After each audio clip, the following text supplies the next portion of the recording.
우리는 계속해서 우리 안에 성령께서 계신 증거에 대해서 생각해 보고 있습니다. 지난 시간에는 성령께서 우리 안에 계신 증거에 대해서 세 가지로 생각해 보았는데요.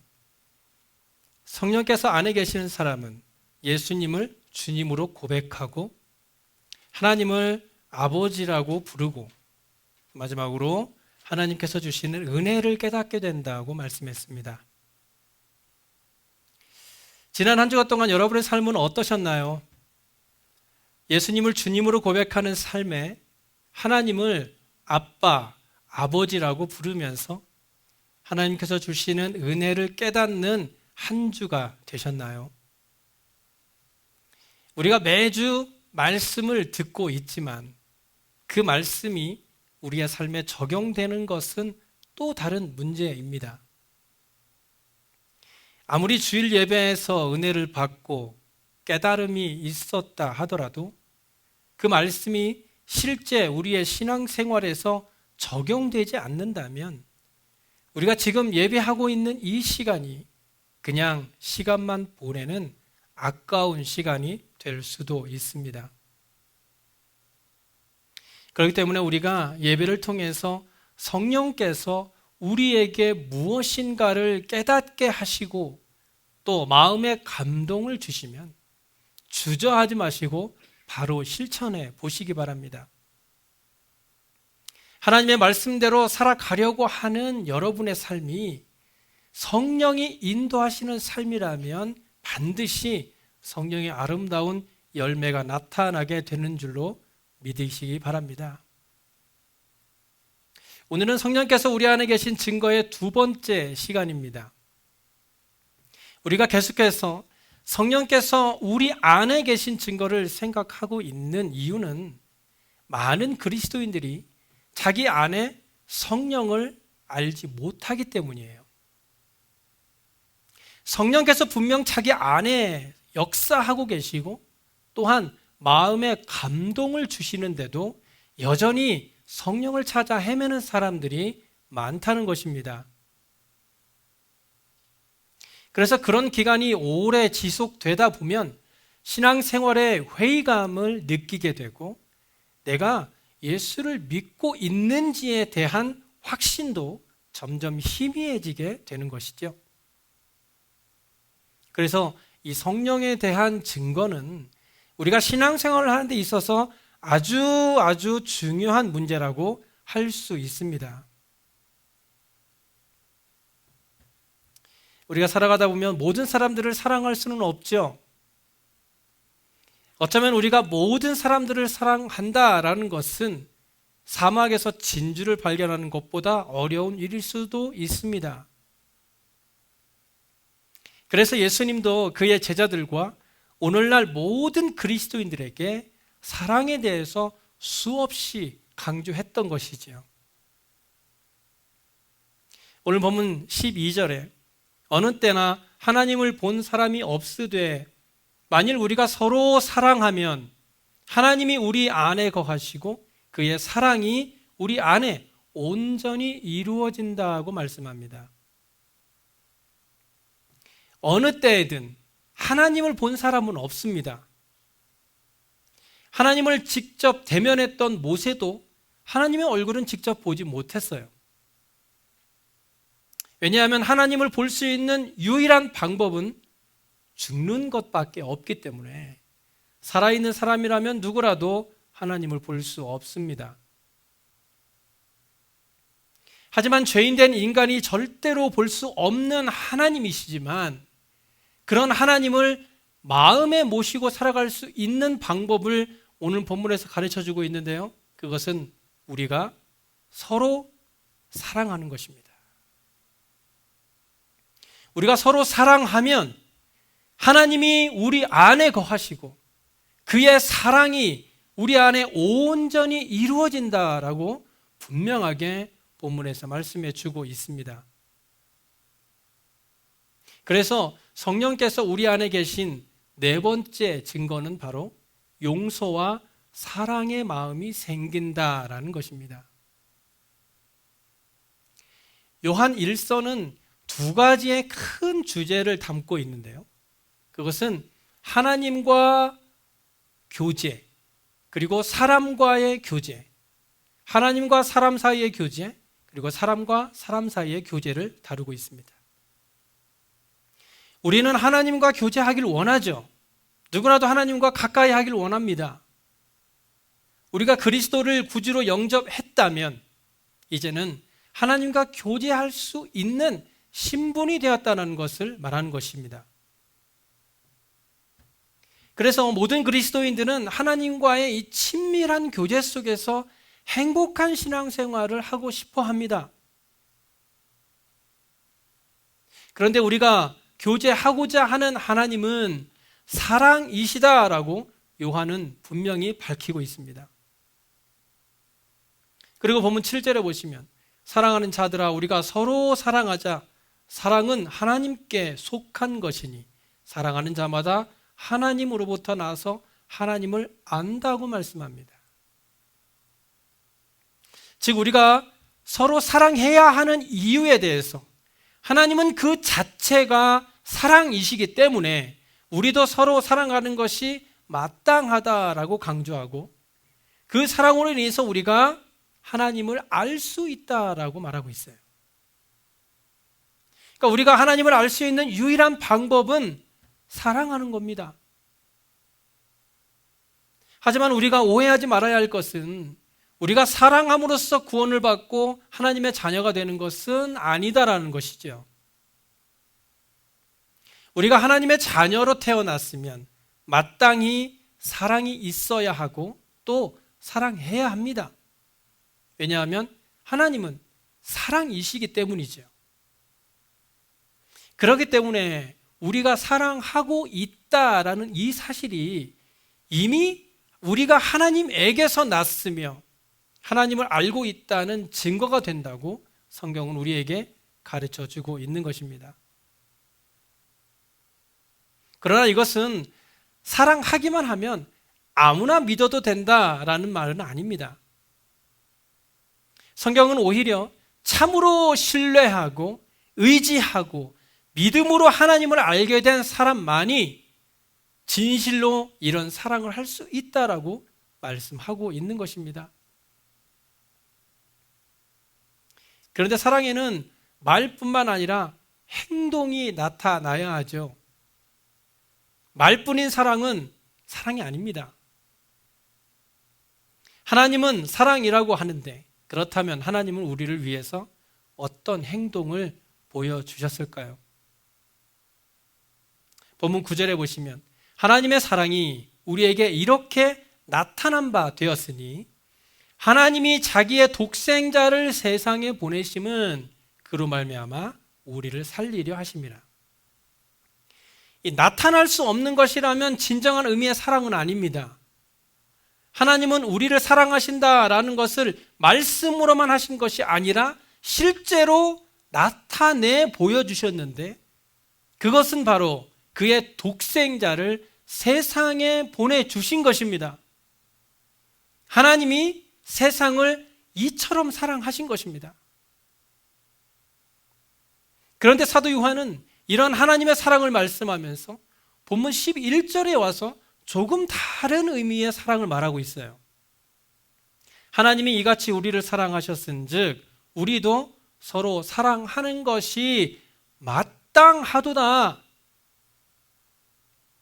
여기 마땅하다라는 말의 헬라어는요 오페일로멘이라는 말인데요, 이 말은 마땅하다라는 의미도 있지만 동시에 빚지고 있다, 부채가 있다, 갚아야 할 의무가 있다라는 의미가 있는 단어입니다.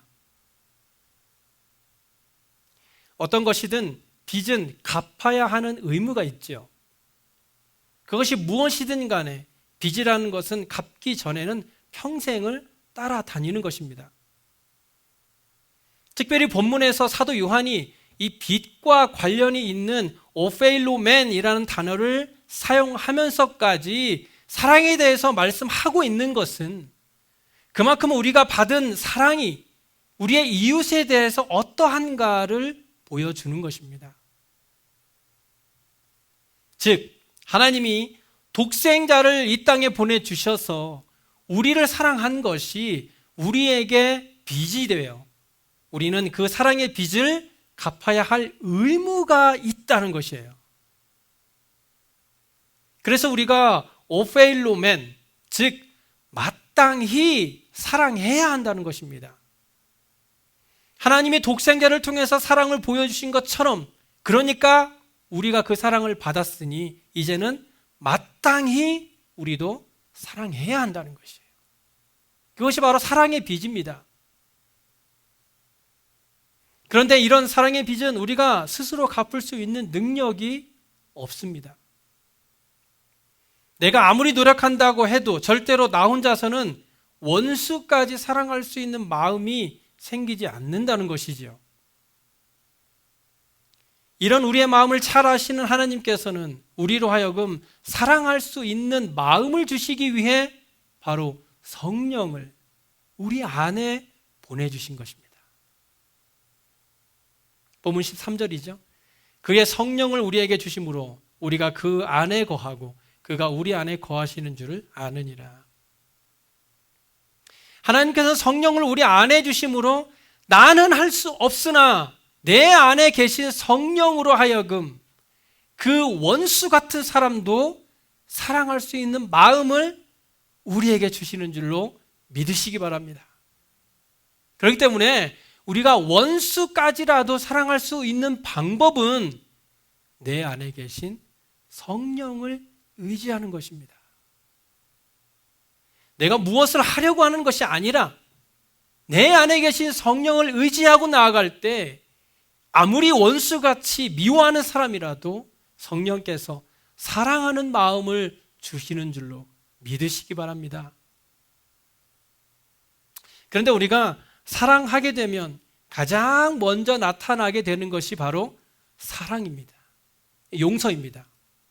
이 용서라는 것은 우리가 아무리 해보려고 해도 할 수 없던 것이 사랑하면 저절로 용서가 되는 것이죠. 그래서 용서를 하고 나서야 사랑하는 것이 아니라 사랑하니까 용서할 수 있는 것이에요. 그렇기 때문에 우리가 용서하기 위해서는 가장 먼저 해야 할 일이 뭡니까? 사랑하는 겁니다. 사랑하면 용서하게 됩니다. 내 안에 계신 성령을 의지하며 사랑할 때 그 사랑은 용서의 마음으로 나타나서 그렇게 용서할 수 없는 사람까지도 품어줄 수 있는 마음이 생겨나게 되는 것입니다. 다섯 번째로 성령께서 우리 안에 계신 증거는 성령의 근심하심을 깨닫는다는 것입니다. 에베소서 4장 30절에 보시면 하나님의 성령을 근심하게 하지 말라. 그 안에서 너희가 구원의 날까지 인치심을 받았다고 말씀합니다. 예수를 믿는 그리스도인들에게는 세상 사람들과는 다른 아주 독특한 마음의 근심이 있어요. 주일 성수를 하지 않거나 헌금 생활이나 기도 생활에 어떠한 문제가 발생했을 때 누가 나한테 뭐라고 한 것도 아닌데 마음의 괴로움을 느끼게 됩니다. 유혹에 넘어져서 죄를 지은 후에도 마음의 괴로움을 느끼게 됩니다. 이것이 바로 성령의 근심입니다. 하지만 세상 사람들에게는 이런 것들이 이 근심의 대상조차 되지 못하죠. 세상 사람들이 주일 성수를 하지 않는다고 해서 근심하는 사람은 한 명도 없습니다. 오히려 주일 성수를 하는 그리스도인들을 향해서 이해할 수 없는 사람들이라고 말하죠. 이렇게 그리스도인들이 이런 것들로 인해서 이 마음에 근심하게 되는 것은 그 사람 안에 계신 성령께서 근심하시기 때문이에요. 성령이 근심한다는 것은 성령께서 완전한 인격체라는 것을 보여주는 것이기도 하죠. 그렇다면 무엇이 성령을 근심하게 하는 것일까요? 성령은 거룩한 영이기 때문에 언제나 거룩하지 못한 것에 대해 근심하게 됩니다. 성령을 근심하게 하지 말라라는 이 바로 앞에 말씀 29절에 보면 무릇 더러운 말을 너희 입 밖에도 내지 말고 오직 덕을 세우는 데 소용되는 대로 선한 말을 하여 듣는 자들에게 은혜를 끼치게 하라고 말씀하고 있어요. 그 다음에 성령을 근심하게 하지 말라라는 말이 나오죠.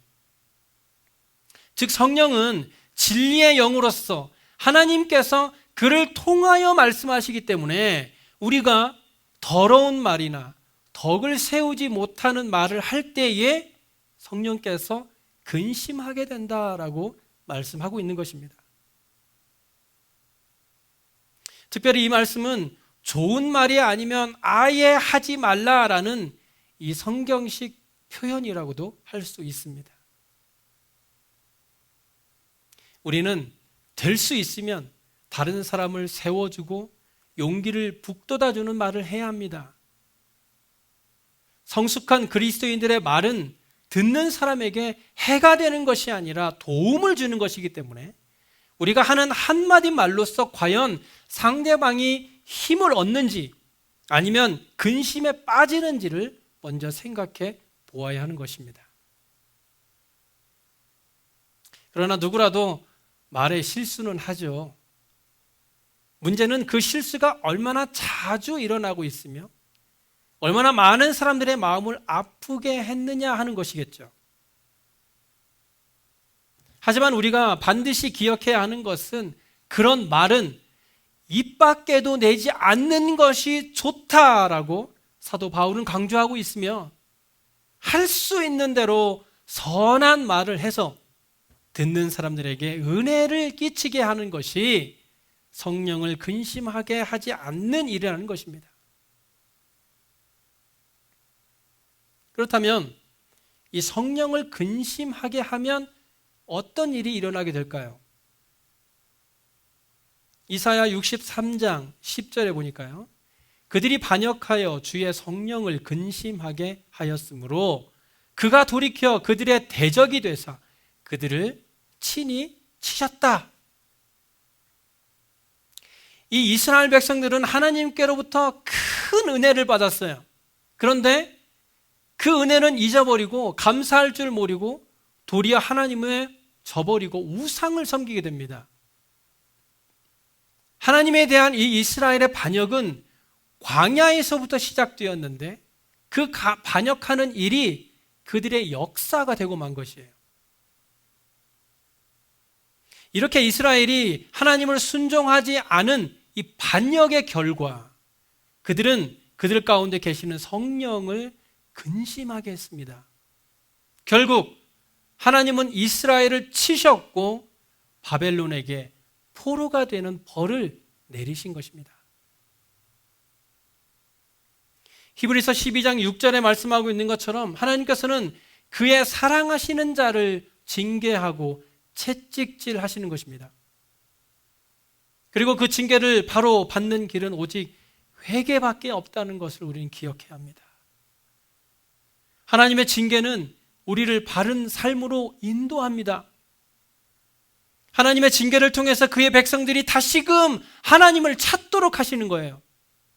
그렇기 때문에 하나님의 징계를 깨달을 수 있는 믿음이 되어야 하고 하나님의 징계를 나를 사랑하시는 결과라는 것으로 기억함으로 감사함으로 잘 인내하여서 하나님이 기뻐하시는 자로 바로 설 수 있어야 하는 것입니다.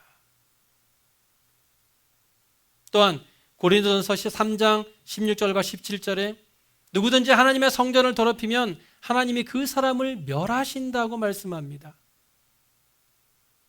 특별히 여기에서 이 고린도 교회를 하나님의 성전이라고 부르고 있는 것은 교회가 하나님의 거룩함을 지녀야 한다라는 것을 말하고 있는 것입니다.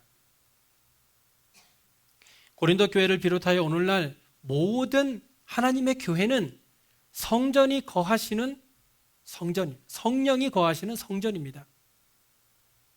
마찬가지로 우리들도 하나님의 성령이 거하시는 하나님의 성전이죠. 그렇기 때문에 교회뿐만 아니라 성도 개인들도 거룩해야 합니다. 또한 교회는 세상의 어떤 단체와도 구별되어 하나님만을 영화롭게 하고 찬양해야 합니다. 그래서 교회는 세상 사람들이 보여주는 싸움, 시기, 질투, 거짓과 교만이 없는 하나님의 거룩한 성령이 거하시는 하나님의 집이 되어야 하는 것입니다. 하나님의 성령이 거하시는 교회는 단지 사교 모임을 위한 곳이거나 혹은 정신교육의 훈련장이 아닙니다.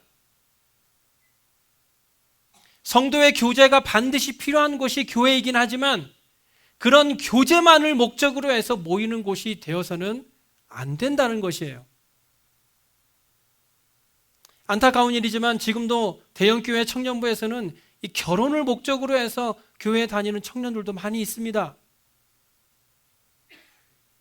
비단 그런 것들뿐만 아니라 모든 성도들이 하나님을 예배하는데 그 목적을 두지 않고 음식을 먹으려고 교회에 나온다거나 혹은 또 다른 어떤 것에 어떤 목적을 두고 교회에 나와 자신의 목적을 위해서 교회를 이용하는 것은 결코 성령이 거하시는 교회의 모습은 아닐 것입니다. 교회는 성령이 거주하시는 성전으로서 하나님께 예배하고 그분의 뜻대로 행하는 곳이 되어야 합니다. 그래서 온전히 하나님을 예배하고 거룩한 성전의 모습을 이루어 나아갈 때 하나님께서 세우신 교회의 참된 모습을 세워 나아갈 수 있는 것입니다.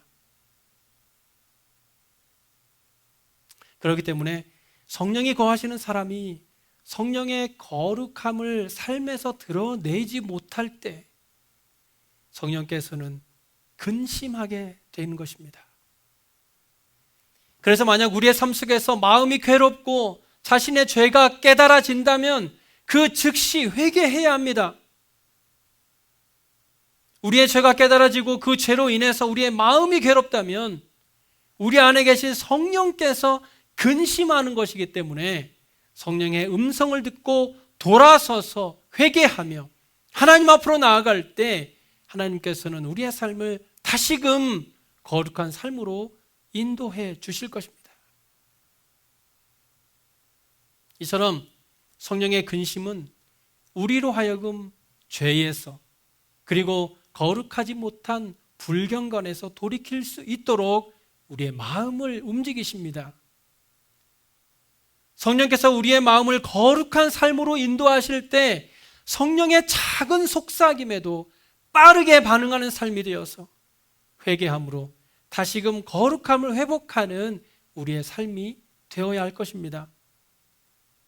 그러므로 성령이 그의 삶에 거하는 사람은 그 성령의 역사로 인하여 원수까지라도 사랑하고 그 사랑으로 인하여 용서하게 되며 자기 안에 계신 성령의 근심으로 인하여 자신의 죄가 깨달아질 때 진심으로 돌이켜 회개하는 삶이 되어야 할 것입니다.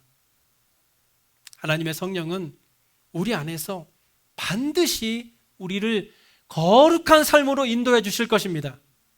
그 성령의 인도하심을 믿고 의지함으로 하나님이 기뻐하시고 축복하시는 거룩한 삶을 살아가는 저와 여러분의 삶이 되시길 간절히 소원합니다. 기도하겠습니다.